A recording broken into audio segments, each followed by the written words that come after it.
Let's keep this conversation going, and I want to bring in political analyst Dr. Ebrahim Harvey now.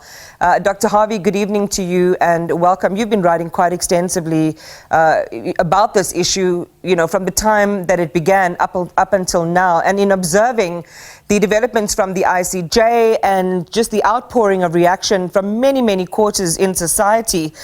One of the things you've written about just recently today, in fact, is that you're convinced there's been too much euphoria around the ICJ report. And why do you not agree with some people that this would be the beginning of the end for Israel, as some are claiming? Well, thanks, Iman. But you can see for yourself what is happening. Very clearly, Iman. There's extreme reluctance on the part of the International Court of Justice. You can see, to draw what is an inevitably logical conclusion. You cannot implement those 6-7 measures, interim measures that the ICJ is proposing without a ceasefire. How are you going to implement it? That is the burning question that nobody has been able to answer, certainly not the ICJ.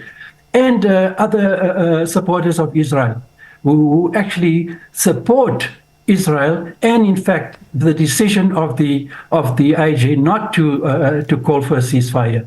So and in fact at the end of the day, key and critical, which we're not talking about, is the position of the United States.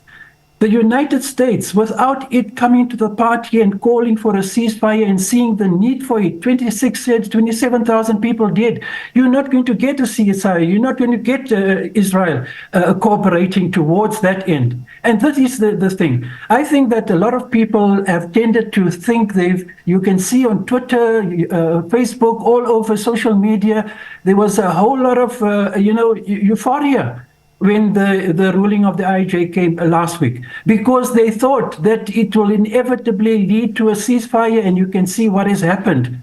And this is the key and critical problem, Iman. Until the United States puts its foot down, and it's not going to. In fact, what you can see happening is that the so-called third world countries are gathering to support Israel, and in fact the so-called NATO countries, the Western powers led by the United States, is supporting Israel. Yeah. And they do not see the need for a ceasefire. Without a ceasefire, Iman, you're not going to even be able to implement, which is what the IJ cannot see. This is the startling fact. It's pathetic that they cannot see that the measures interim that they're calling for logically cannot be implemented without a ceasefire. Yeah, and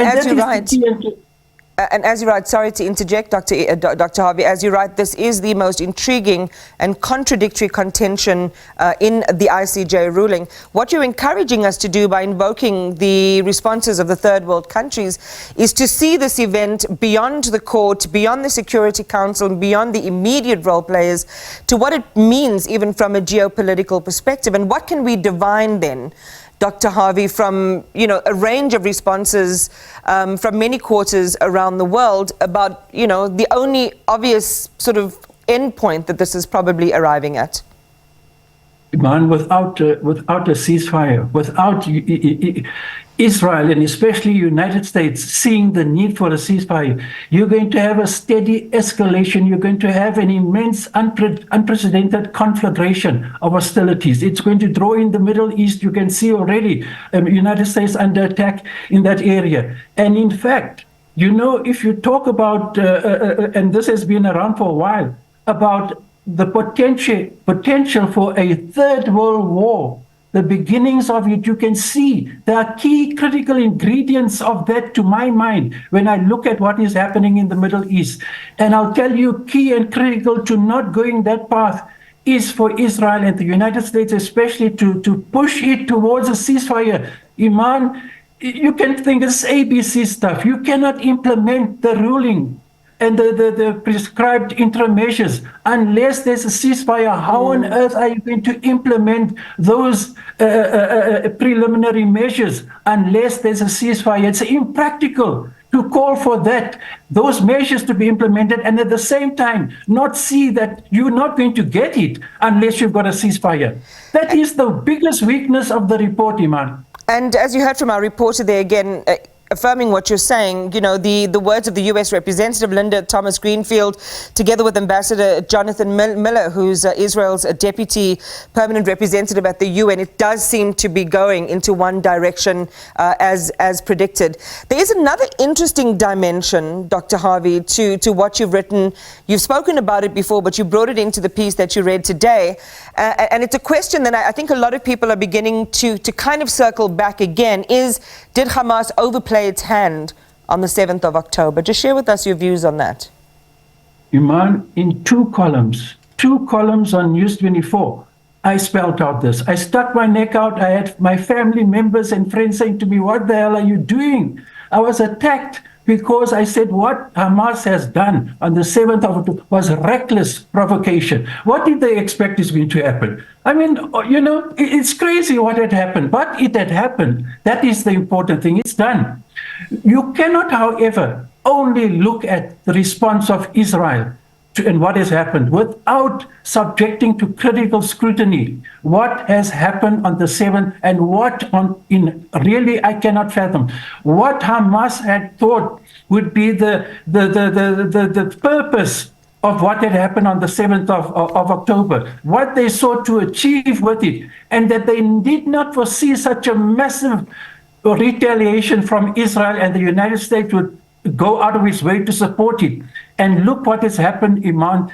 Gaza is virtually destroyed. In fact, Gaza is in a far worse condition than is Ukraine after the Russian invasion. Far worse.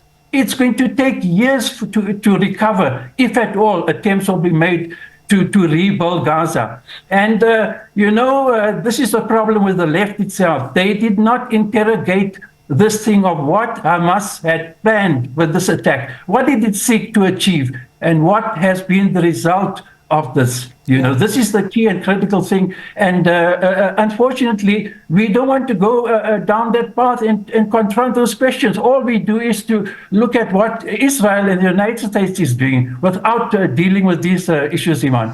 I'm going to leave it there, Dr. Harvey, but I'm also going to encourage our viewers to go and have a look at the op-ed that you wrote, because in giving that last answer, you also make an appraisal of the historical situation that became a catalytic effect for Hamas on the day. So you are still making, or sharing this perspective and opinion with the full appreciation of what the history is. And it's worth a read and again, some further discussion.